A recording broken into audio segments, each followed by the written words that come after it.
International Nurse Week. Would all you nurses stand up? Every nurse in the room. Let's give them a big hand.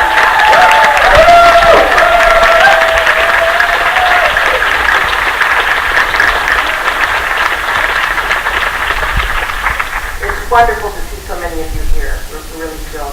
And I want to say that there are also many other roles that people play in this room. So some of you are nurses, some of you are clinical providers in other roles, physicians, and physical therapists, and social workers, and chaplains, but there are also a lot of community members. So people who come from the community who don't necessarily work in a clinical role, just raise your hand and wave.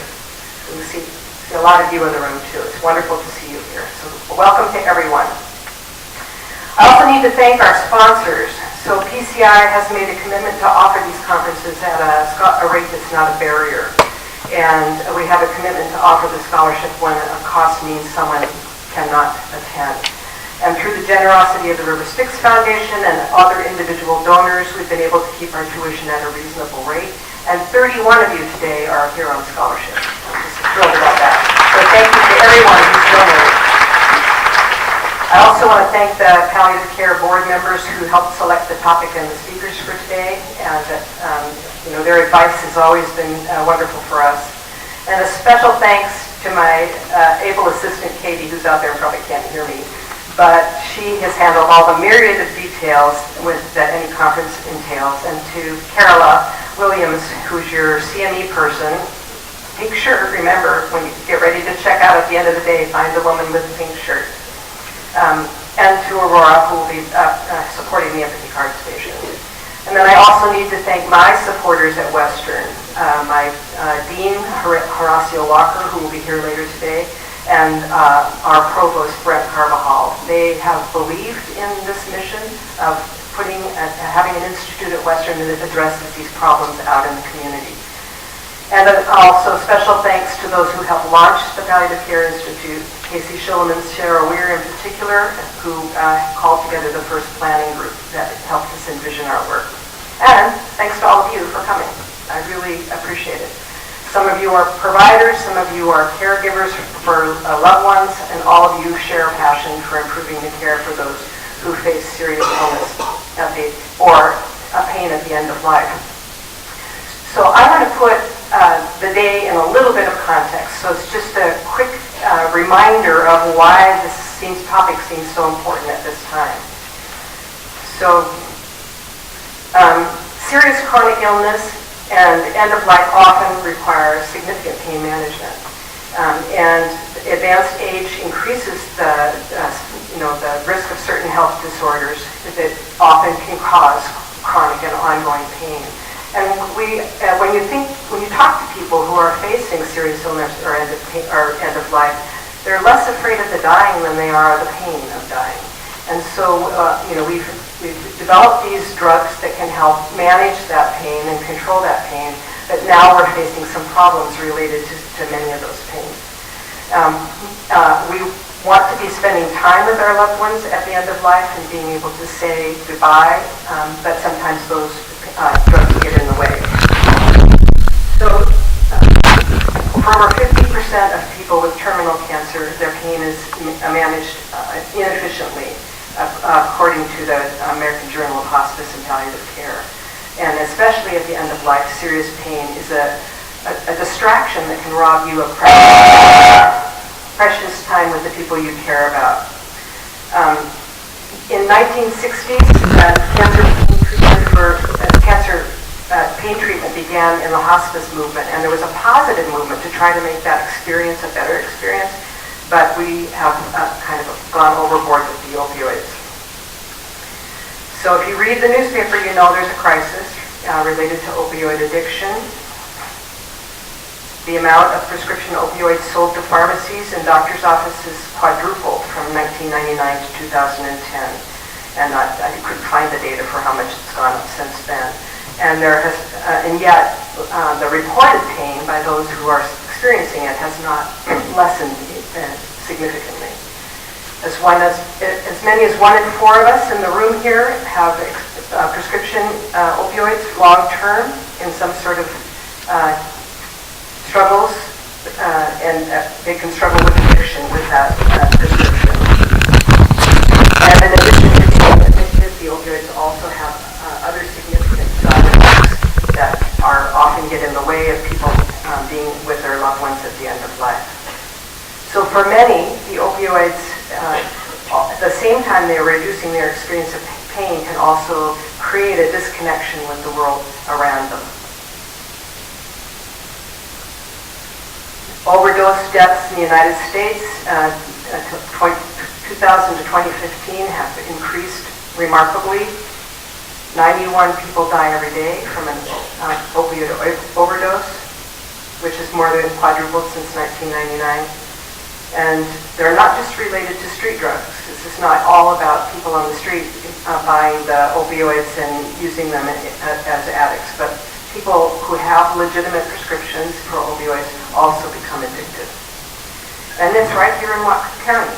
So our little corner of the U.S. is also involved in this crisis. From 2002 to 2013, the deaths of an opioid overdose in our county increased by 23%. And although this graphic reflects older data, the higher rate has maintained over the past 5 years, with the current rate still at 8% per 100,000 residents.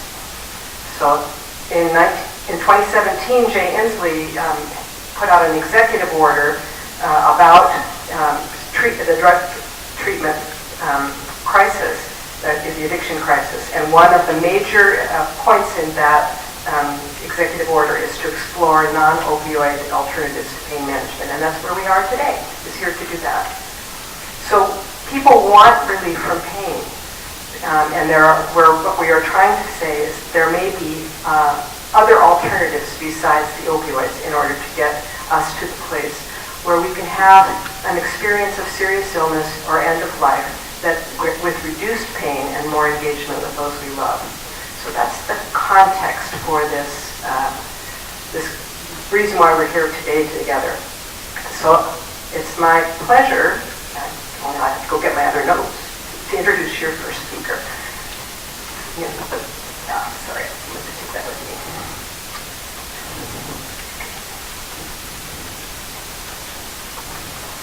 So our first speaker is Lou Marchand. Dr. Marchand is the Stuart J. Faber, MD, and Anna Lou Faber Endowed Professor in Palliative Care Education in the Department of Family Medicine at the University of Washington Medical Center. And I want to say that it's so wonderful that we have colleagues right down the road that are doing this wonderful work. She's the Section Chief of Palliative Care and the Director of the Palliative Care Program at the University of Washington School of Medicine. She's board certified in family medicine, integrative medicine, and palliative medicine, and has written lots of articles and book chapters on how we integrate our approach to palliative care. So she's going to speak to you about complex pain management requiring an integrated approach. So please welcome her.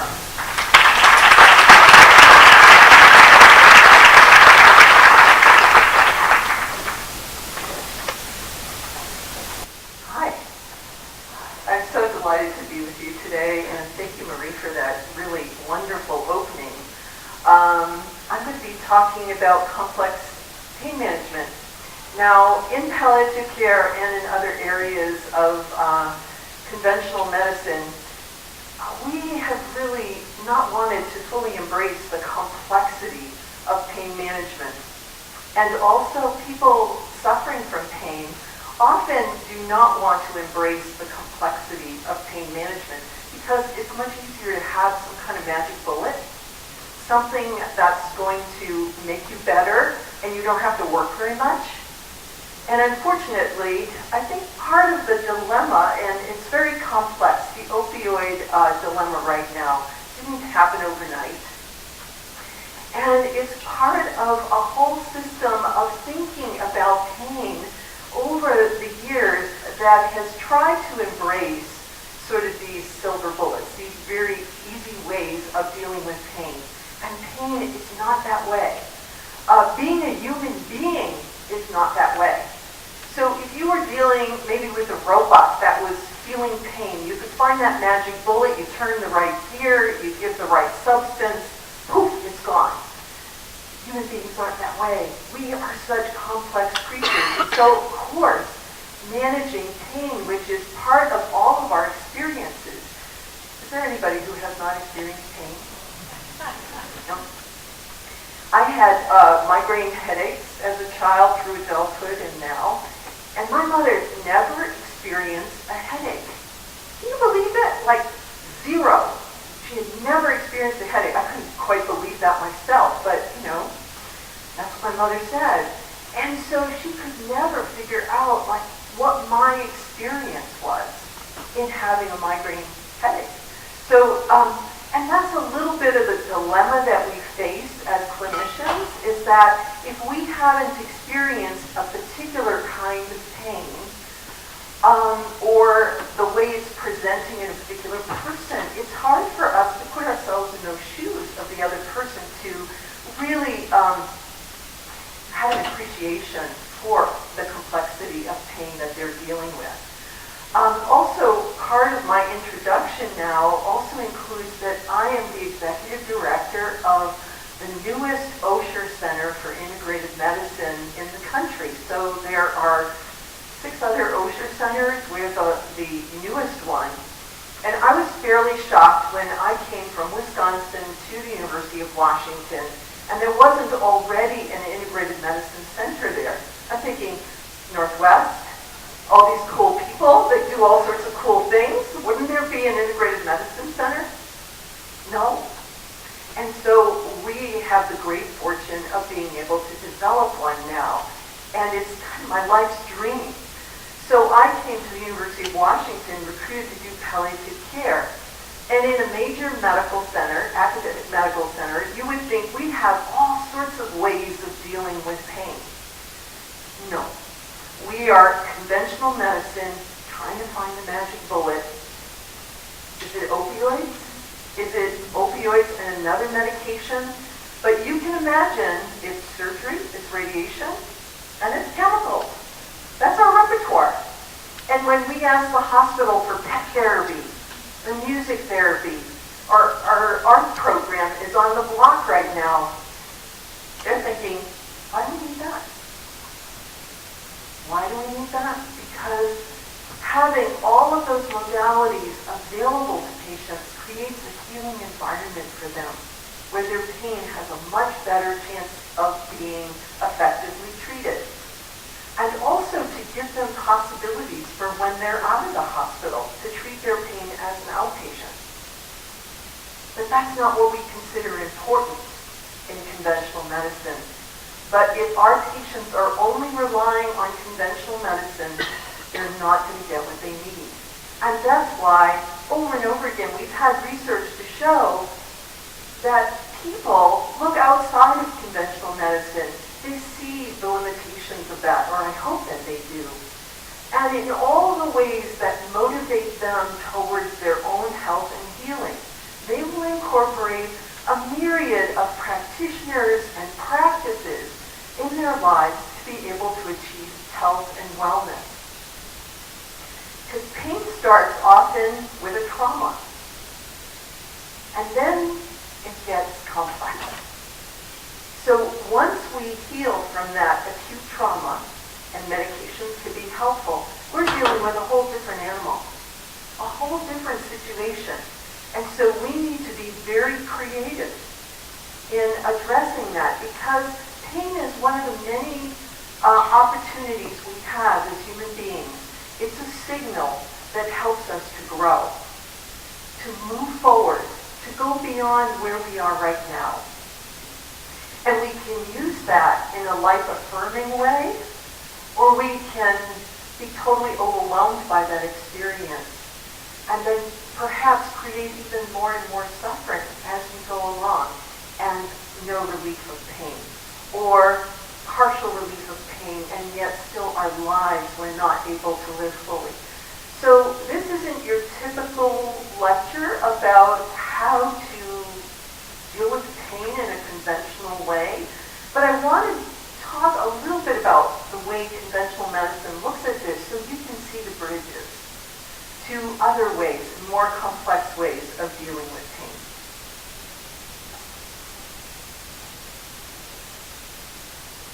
No financial disclosures. So these are our objectives, is just to look at the different kinds of pain And there are lots of different kinds of pain we can't put in a fancy little category. Most of chronic pain is that way because it is complex, because we are complex beings. So looking at palliative care, this is the official definition of palliative care from our Center to Advance Palliative Care. And I want you to just read the underline. The underline part is the most important part of medical specialty. Sounds important. Serious illness. Yes, that's what we deal with. People generally with serious illness, and that's a lot of people with serious illness. So it's not just when they're end of life, it's when they get diagnosed with a serious illness that we could be helpful. It's relief of symptoms and stress of not only the illness but the treatment, and a lot of things, the losses that go with serious illness, so many things. To improve quality of life, so I see that as wellness. How can we help people live fully and be well despite what they're facing, or with what they're facing?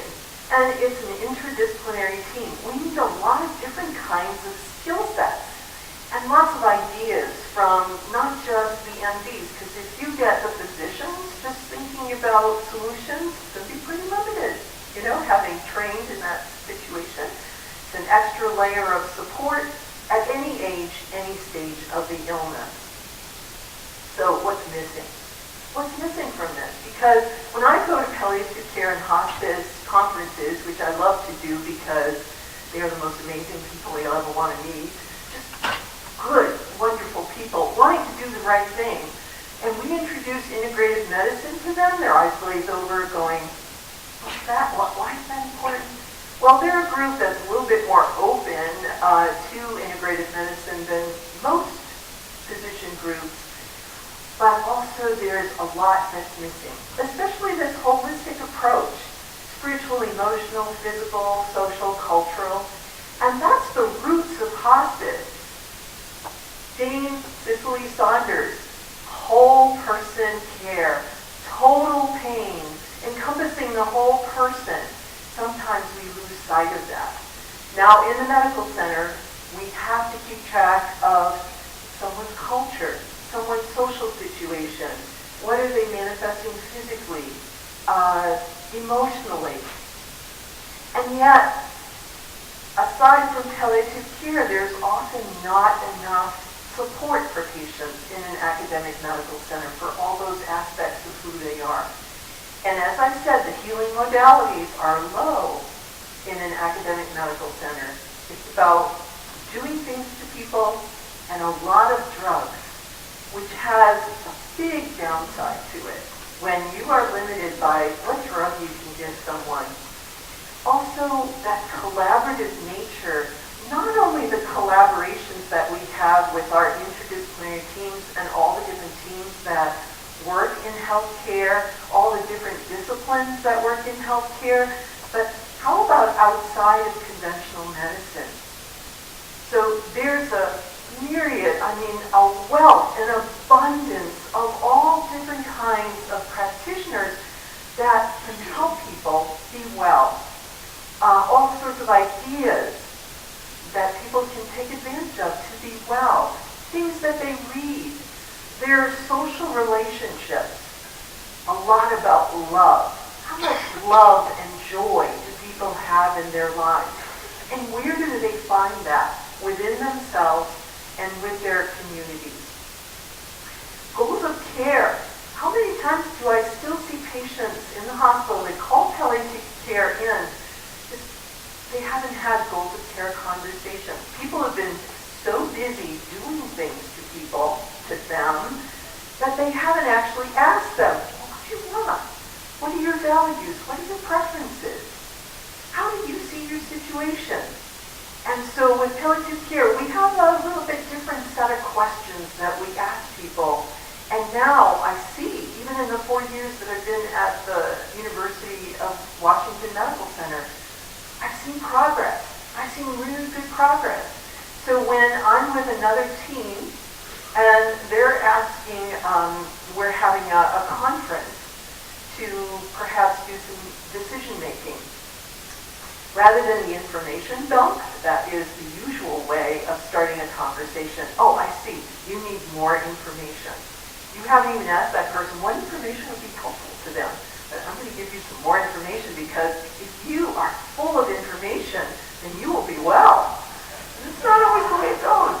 So I see that they're asking different questions. What's your understanding of the situation?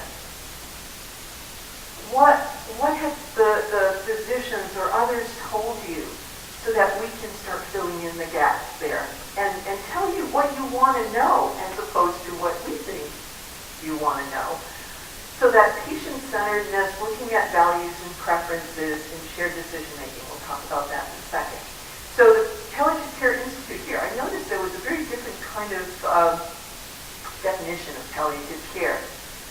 So life-threatening illness and its treatment. So recognizing that treatment also causes pain and suffering and other issues.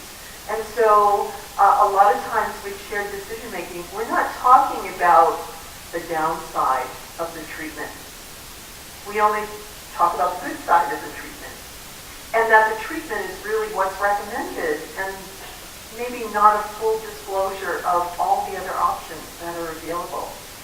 And then it assesses and treats pain and other symptoms comprehensively using pharmacologic and non-pharmacologic treatment, which is a very big deal in a conversation around palliative care.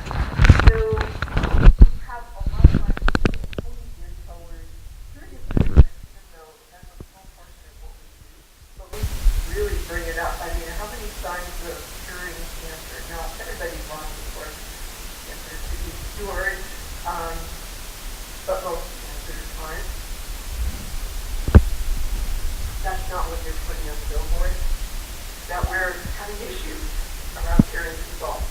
But curative medicine and hospice care are within palliative care. So they're not an either or. A lot of people think, oh, they call them palliative care and that's bad sign. I used to do palliative care and integrative medicine at the University of Wisconsin Cancer Center. I was there for quite a few years. And we started talking about health and wellness and how to deal with symptoms, especially of chemotherapy, of radiation, of surgery, right off the bat, so that people could be in a better position to go through those treatments. So the nurses would always say, I know who sees you, I know who sees you better when they're getting their treatment. They have guided imagery and a healing kit with all sorts of, music and good and drinks that they love and all sorts of things that they created for their healing kit coming into there. Labeling their chemo in terms of medicine rather than poison. So curative medicine exists within palliative care. And then integrative medicine is just that bigger container. Everything can exist within integrative medicine. Integrative medicine is bringing all the conventional, traditional, and complementary, alternative, whatever you want to call it, all of the different modalities to help us be well. And so this is an article, and the handouts are going to be available, so you don't have to write all this down. But this is an article I read that brings together integrative medicine, palliative care, for people who see it as mutually exclusive or how do those two come together? And I try to explain that in this article. We also have levels of palliative care, and so primary palliative care is what we all do. No matter who we are in health care, that's the care that we can provide. And secondary palliative care is a different level of care when there are significant issues with communication or difficult symptom control or needing plans of care. So there just aren't enough of the secondary palliative care folks to go around. And that's why we're making a concerted effort, and Pat, with our Department of Health, to reach rural clinicians and provide them resources so that they don't feel so isolated or alone when they get those tough situations where they need someone who does palliative care almost exclusively to be able to consult with. So, as Marie said, our patients want pain and symptom control. And that's high on the list, because otherwise, you can imagine if you have terrible nausea, you can't really do much of anything. It's really hard to start thinking about your spiritual life or your social relationships when you are feeling so bad you can't even get out of bed. And so pain and symptom control is really important, and as well as those others. So this is one of my favorite cartoons. You've got 6 months, but with aggressive treatment, we can help make that seem much longer. Yeah, I see this a lot at the medical center, because really facing our dying is scary. And so a lot of times we don't care what kind of hell we have to go through if we could just live just a little bit longer, even if it's hell on earth, just a little bit longer. And so really coming to terms with that, we are all going to die. And what do we want that time to be like? And so we want to spend that in as much comfort as we can. We want to be with the people we love. We want to do what's meaningful and important to us. And it may be spending time looking at the water. It may be spending time outside listening to crickets. So what is it that we want at the very end of our life? Do we want to spend it at a medical center having 6 months seem like 10 years? So that's what a lot of people choose, because they're not sure what their options are. And so I want to look at a little different, patient empowerment. So we do a lot to patients, but really healing and health is about patients being active, persons being active. Sorry, I'm so in the lingo of patient, I apologize. But people need to be empowered in what is going to be helpful to them. And so more active modalities, mindfulness can be an active modality, breath work can be an active modality to help with anxiety. But it's something that someone chooses to do for their health and wellness. And healing. We don't talk a lot about healing in medical centers, but that's what we all want, isn't it? We want to be in healing spaces that help for our healing, whatever that healing may look like in that situation. And so it's really getting to the meaning and purpose of our lives. What is important to us? What is important to us to even, what would we like to drink and eat? Who do we want with us? Who are the practitioners that help us feel better? Is it a massage therapist? Is it our acupuncturist? Is it our mom just holding our hand and maybe massaging our hand? It's little things. It's our pets. These are a part of our healing. And life-prolonging care, there have been research studies to show that people with palliative care and regular therapy often live longer because they feel better and they're doing things that are more active to help them in their health and healing, and often living longer, but most importantly, living fully.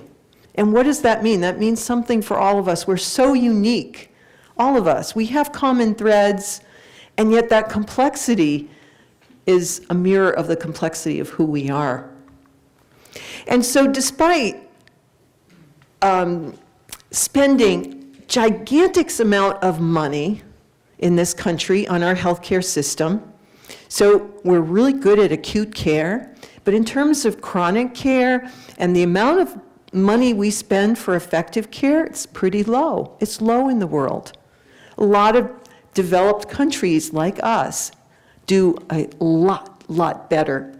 And a lot of them have more healing modalities as part of their options of care than we do in this country. We rely a lot on conventional medicine.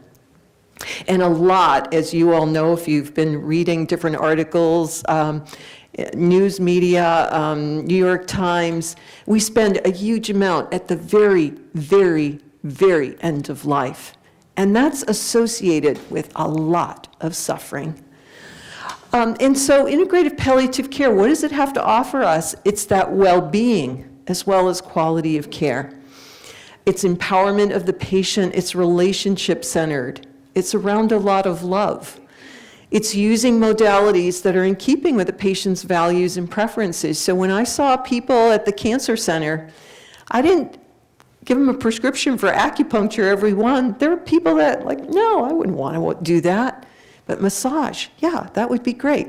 And so what are the patient's sort of intuitions about what would be healing for them? That whole person care, and also avoiding polypharmacy that can come in the way of supplements as well. So we do that really well with drugs, and I would recommend that we don't do that we really look critically at drugs. There are so many, like pre-this, pre-that, pre-this, pre-that.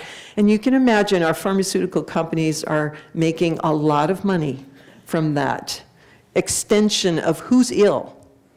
Oh, if we have like 75% of the population that's ill, we're going to sell a lot more drugs. Let's keep extending that, maybe 85%. So not to say that if you have a condition that's showing signs, the red flags, that you need to be taking better care of yourself, please do. But a drug is not the magic bullet. Often it's nutrition, it's lifestyle, it's our behaviors. It's the kind of healing practices that we incorporate into our lives. It's our relationships, the quality of those. It's the quality of how have we dealt with all of past traumas. All of this is very important to our health and well-being. So avoiding that polypharmacy, and also that attentiveness to our cultural traditions. How do our cultural traditions help us heal and be well? Because so many of us have left those cultural traditions behind because we're modern. This is another issue. There's no easy way I can tell you this, so I'm going to send you to someone who can. So one of the things that we're trying to do in palliative care and integrative medicine, and with lots of projects going on in the state of Washington, is help us all learn to communicate better.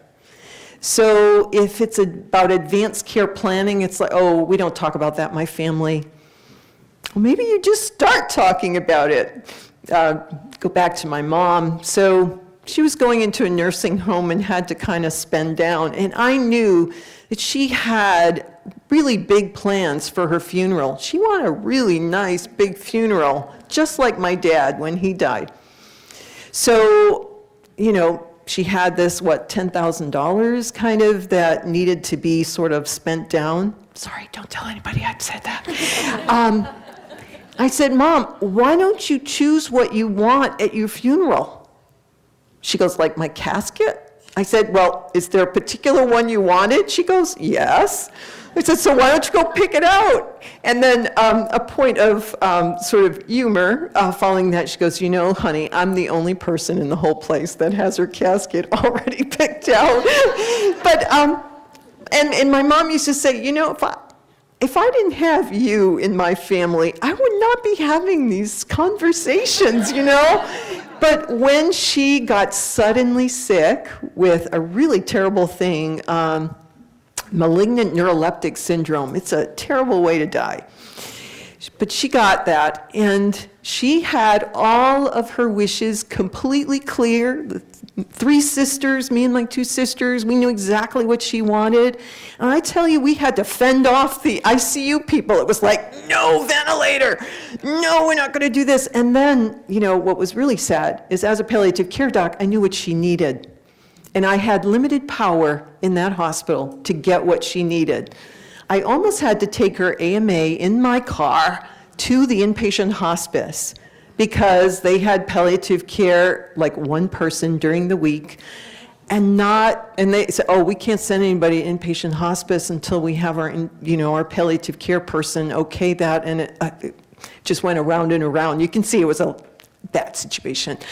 But anyway, so planning is so important because we protected her from the worst things that ICU could have done to her. And she was able to spend the very last day of her life in complete comfort at our inpatient hospice in Providence, Rhode Island. So yes, inpatient hospice. But anyway, so this is really important. What we do for learners is try to teach them how to communicate. And it's not rocket science, but there's a particular way that we teach them that is different than how they're usually taught in especially medical training. So breath work, being prepared, preparing yourself for the conversation. So breath work is so easy for all of us and everyone that we take care of, is to allow them to have a long exhalation. So coach them in that. Bringing the belly in. And the next breath, the inhale is from the belly. And by stimulating belly breathing, we stimulate the parasympathetic nervous system. And that's the part of us that's relaxed. So when we're in the fight or flight or freeze, we're in the sympathetic. And often when we're doing our work, we're rushing from one thing to the other. We could be in this mode. But to really connect to our patients, our people that we're caring for, we need to be in this receptive mode, relaxed, fully present, fully there. So this is a prerequisite for any communication, any conversation you have, is to be in the present moment, to be relaxed, to be receptive. And this is what does it for you, breath work. And so these are the questions that we ask in terms of pain in palliative care and integrative medicine, hopefully anywhere. Telling the story of your pain. So for me, I can't take care of anybody unless I know what their story is, at least a part of their story that they want to tell me that's going to be very pertinent to the care that I give. Otherwise, I'm just shooting in the dark. And that's generally how I was trained, is sort of shooting in the dark, not really getting the story. So there was research that showed that physicians generally interrupt their patients after 18 seconds. Now that's receptive for you, isn't it? And then, you know, if you were a resident, it was something like 11 seconds. If you're a medical student, it was 7 seconds. So I hope we've gotten a little bit better since those research studies have been done. But, you know, 15-minute visits under the gun, let's get it going here.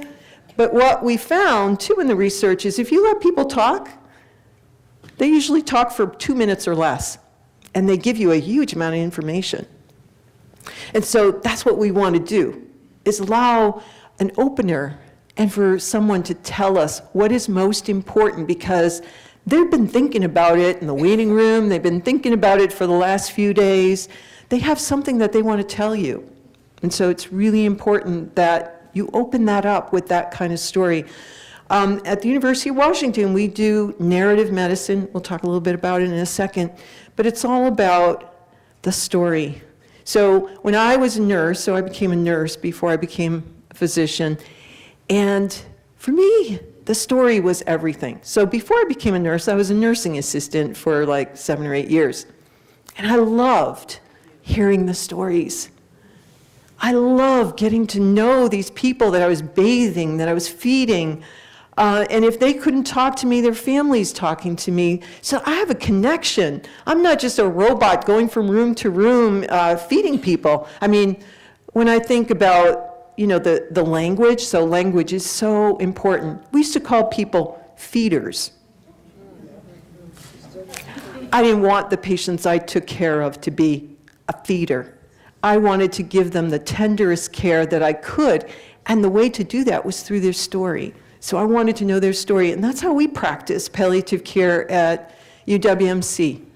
It's about story. Hearing the person's story makes all the difference in the world, because we ask too, what's important and meaningful to you right now? What are you hoping for? So we know where they're going, where we want to go together. And then, what are you concerned about? What's getting in the way? And how can we be helpful to you in that? So these are the conversation, and we listen. So one of the things that I love so much about my team is sometimes we're able to go with each other, and how present we are, and how focused we are. I'm just like thinking, wow, there is amazing medicine going on here. So first of all, we need to pause. Before we're going to do anything, to pause, to connect to our breath, our belly breathing. And the easiest way of doing that is a long exhale. That allows us to be in shared presence with another person, to sit down, for us to be there together. And then the shared decision-making comes from being in that shared presence, is we are getting to know each other, establishing a connection, hopefully a trusted connection in a very small period of time. And decisions need to be made, but they're not going to be unilateral. So what happens in our healthcare system is we have patient autonomy, where we give them voluminous amounts of information. We don't tell them what's more important, what's less, what'll work, what won't. We just like, bleh. And then, okay, what do you want to do? How unfair of us. That is so cruel to do that. And also, it's going to be a narrow strip. It's not going to be all the different other modalities that are possibilities. But that may not exist in that particular hospital because, you know, the healing environment, there's some elements there, but it's a tough situation. And also the other one is, well, this is what you should do. There's no question here. This is what you should do. And that's like sort of patriarch, matriarch kind of, you know, sort of way. And then there's the shared decision making. Hopefully that is more the norm as time goes on. But it requires these elements. You have to be present. You have to be in shared presence for there to be shared decision making. So this is one of the reasons why I talk to a lot of learners about this, because that's where it's at. So that we are talking about treatments and the situation in a way that we're sharing information about what's most important, so that our treatments are not in left field or someone going, I had no idea I was going to have to go through this. And I hear that way too often. And then great respect for each other, great respect for all of us as colleagues. So in palliative care, we have a fairly horizontal kind of hierarchy. It's like we all recognize all the important skills that we all share. But in conventional medicine, that sometimes get limited to the walls of conventional medicine, and we don't have a great appreciation for all of the practitioners in our communities and how we could collaborate together. So I've done research on this. The more, and for lack of a better word, complementary and alternative practitioners would go, we'd love to have relationships with the conventional folks. And then the conventional folks, interviewing them, I don't think we need them. They're not that effective. There hasn't been enough research. Well, there's been a huge, giant amount of research. Well, it's not the research I believe in, you know, yada, yada, yada. So, but having great respect for the people that we are caring for. And that puts you in such a non-judgmental, an open place and a curious place. So for this, we need lots of curiosity. And Betty Farrell, one of our leaders in palliative care nursing, developed this quality of life model in that we have to really make sure that we're taking care of the physical, the psychological, the social, and the spiritual. And this has also been referred to in medicine as the biopsychosocial model, spiritual, that is part of at least family medicine. And so these are some principles of integrative pain management. So assessing for different kinds of pain, so nociceptive and neuropathic pain, but there are a lot of different pains we can't put in a simple basket of nociceptive or neuropathic pain, and I'll talk about those in a minute. But assessing for spiritual and emotional pain. So first of all, we have to be comfortable with emotions. to assess for emotional pain. Right? You know, when I was trained as a physician, like as a nurse, it was perfectly fine to have emotions. As a physician, it wasn't okay to have emotions. And every time an emotion came out, it was like, put a lid on that one. You know, that's dangerous. And so a lot of my career has been teaching about how important emotions are in terms of there is no way that we can connect to anybody without an emotion. So emotions are huge, but they also, so many people in their communications kind of get off track. And I know I've done this myself. I haven't recognized, supported, acknowledged the emotion in the room, the emotion in the person, the family, the patient. And when I don't do that, I get derailed, you know, and things go south. So hugely important. But that emotional can increase suffering, increase pain. It can also help relieve pain and relieve suffering. It goes both many ways. And assessing for anxiety, depression, and PTSD, because we know that those things increase pain, and eliciting the story and patient preferences. So we have this dear person, Dame Cicely Saunders, and I feel like I've kind of gone a little bit in her footsteps, is I became, you know, nursing assistant, nurse, physician, and she did the same sort of path. And I think that gave her a very, very different perspective than all of the other physicians around her. So, you know, she and I kind of became our own interdisciplinary team. And it gave hospice a very different foundation. So when I was a hospice medical director, our IDT teams, or interdisciplinary teams, were talking about the whole person and all the different modalities that we had available to us in the Madison, Wisconsin area, and the resources of the person and the family themselves, in our community themselves, to address end-of-life care in this living fully kind of model and helping to relieve pain. She saw so much unrelieved suffering. And during the 1980s, when I was a medical student in San Francisco during the AIDS epidemic, I saw a huge amount of unrelieved suffering. So we were doing stuff that didn't matter, like doing repeated labs and x-rays and stuff. We didn't have really much to treat anything with. And yet, what we were doing was totally focusing away from the suffering, away from the emotion, and away from doing things that really mattered. So that's where I got my beginning in palliative care, probably in nursing before it, but it's solidified there of I could not allow health care to continue in this way. And I didn't know what I was going to do as one little person, but my whole career has been about this. And hers was too. She's just such an inspiration.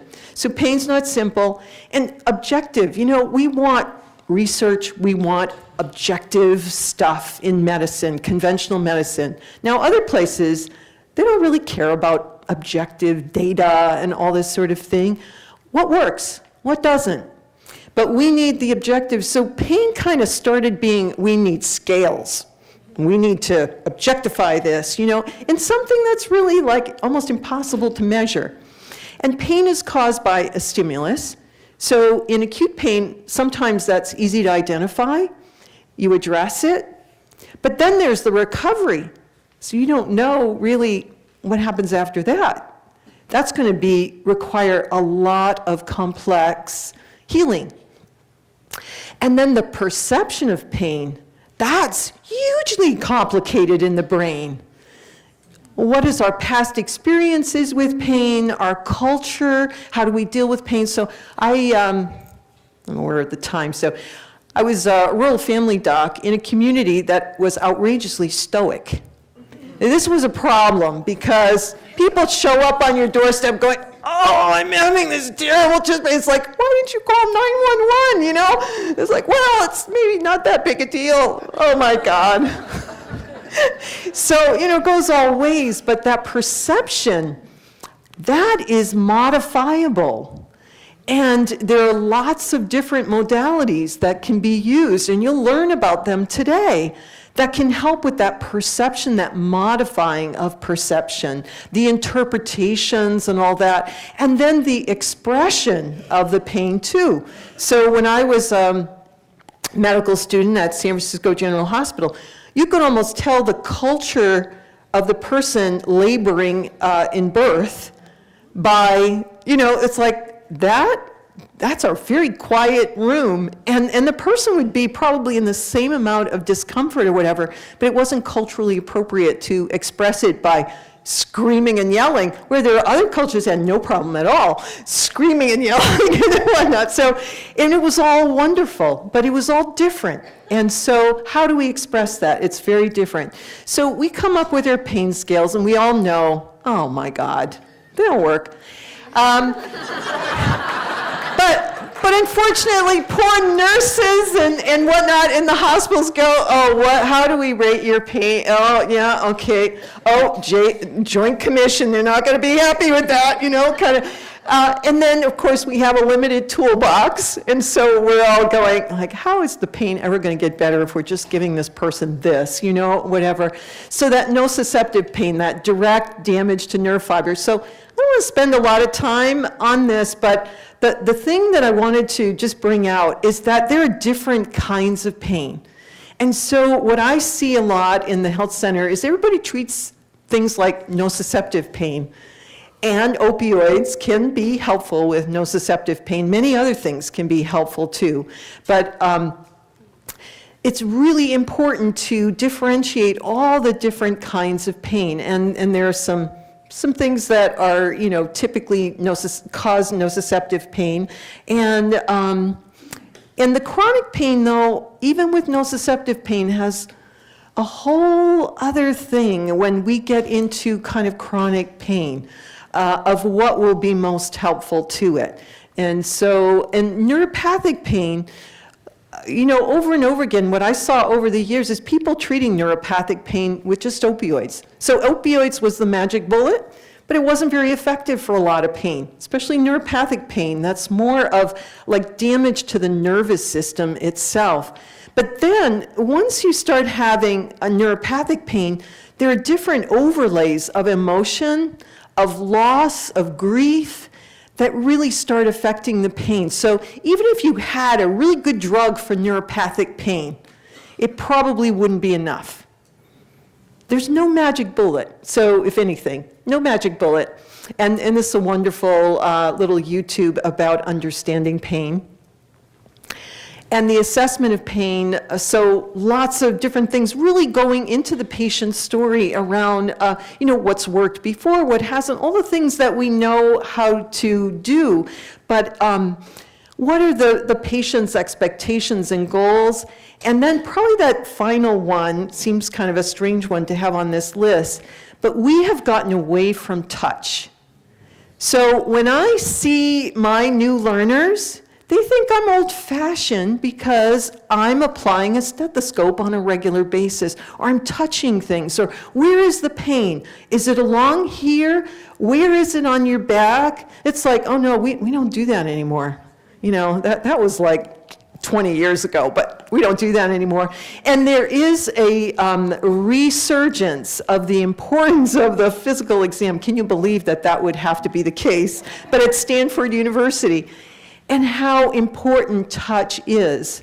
And also, when we greet people and when we leave them, it's not always appropriate necessarily to give people a hug, although I'm a big hugger. But in terms of just a handshake, is to, especially when leaving, when I've made a connection, to like shake their hand and put my other hand around it. It's almost like a hand hug. And, that's okay. But also always respecting people's boundaries in terms of touch. But for me, touching people as I sort of examine them, having my hand on their shoulder as I was listening to their breath sounds in the back, this is healing. So this is our current situation. Lots of drugs. And even the WHO ladder for pain relief is just about drugs. And then the treatment of cancer pain, freedom from cancer pain. So when we start promising like complete pain relief, we're going to be in trouble, because there's a pain teaches us. So I would not want anyone to be in severe pain, moderate pain, but there's tolerable pain. And there's pain that helps us get to the next steps, or how to bring. So let's say I gave you pain and you were feeling all different kinds of pain, but somehow that opioid took care of everything. Your emotional pain, your spiritual pain, everything. Wow, you've lost the opportunity to grow and learn. And so that might not seem like a very popular idea, but it's really, really important, I think, in pain, and that we not promise complete pain relief. Now, if that happens, that's great. But it's kind of like cure. Are we selling a false bill of goods? So be careful with that. And then, there have been guidelines for opioid, and a lot of times they're sort of, well, palliative care can do whatever they want to do. Or if somebody has cancer, sky's the ceiling. No ceiling on opioids or whatever. And that is true to some extent, and yet it's given us a bad reputation in palliative care because it gives the impression we're not being careful. We're not titrating the medications properly, and we're also not looking at all the other ways that we could be helping someone other than opioids, like anxiety. So what do we do for anxiety? We medicate it. We don't sit with someone. We don't teach them breath work. Well, my team does, but a lot of people don't. They get a pill. And, oh, you seem a little sad. Got something for that. A pill. So people start getting this huge amount of pills and they feel terrible because there aren't too many pills. That's not the solution. So be very careful. Now, in very carefully titrated situations, of course, they can be hugely helpful. And you all know patients that you've treated where their quality of life and their able to function is dramatically increased. I had one cancer patient who required huge amounts of pain medicine for her metastatic cancer. She was also a very fast metabolizer of drugs. But once we got her to the right amount of opioid and other helpful modalities, she just felt like, oh my God, I can live again. I have such a good quality of life. She didn't have a lot of side effects to it. And then she could contemplate doing chemotherapy. Prior to that, her ECOG function was too low. So these are the kind of things that we could do in a very careful fashion. So I could give you a session on opioid dosing.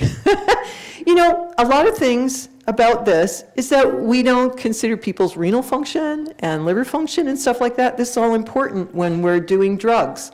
But I'm not going to tell you about that. But opioids, they have a lot of issues. And when used judiciously and in the lowest amount that's going to do the job, but for some people, it's going to be really, really high, especially with patients that I've seen with progressive cancer.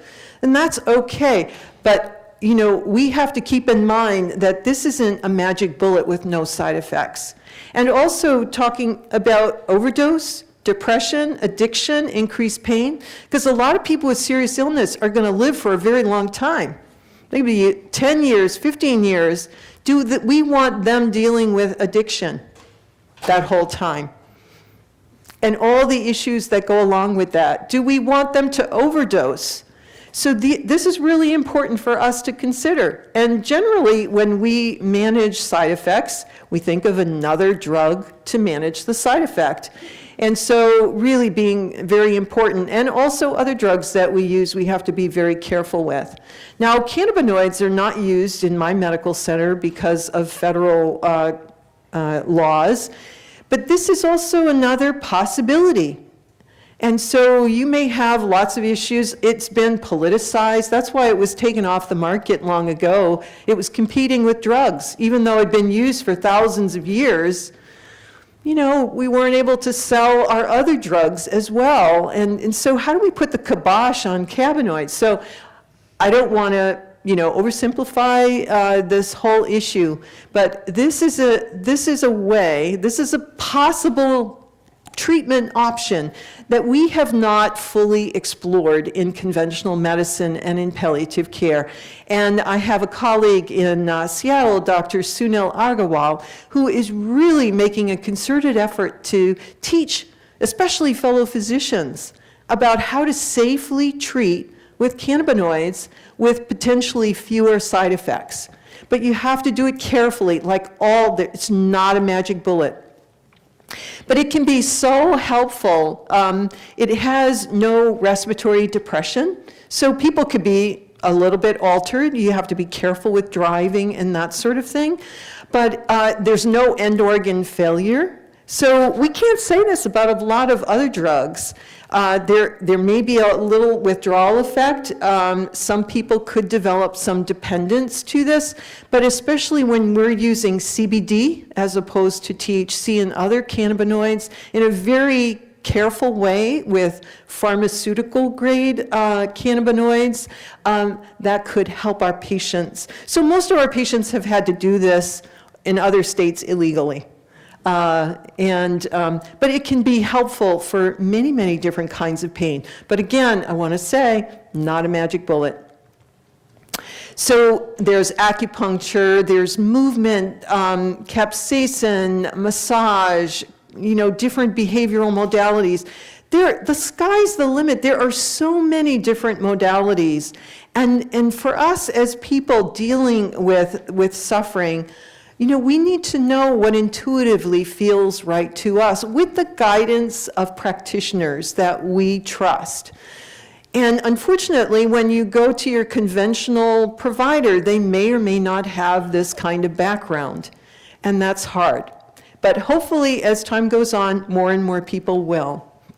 But especially in palliative care, I think we can't just say, the person's at their end of life, we just give them drugs, and not really pay attention to all the other different modalities that could improve their life. So one of my colleagues, Heather Tick at the University of Washington, and many wonderful colleagues of hers wrote a white paper on the non-pharmacologic ways of treating acute pain, chronic pain, many different kinds of pain, with all of the research kind of backing that up. So if you need research, here's a good place to find it. But their paper is very well written, very accessible to people. And so I encourage you all to kind of download that, and that will be available on the website, Marie told me. So anxiety, depression has to be very carefully assessed, because this is just so huge when people are faced with such difficult situations and suffering and pain and other symptoms. And so these are all issues that assessment, that active listening, movement and movement therapies, even at the end of life, can be very helpful. I have a whole curriculum on yoga and Tai Chi from the bed or the chair of a hospital room.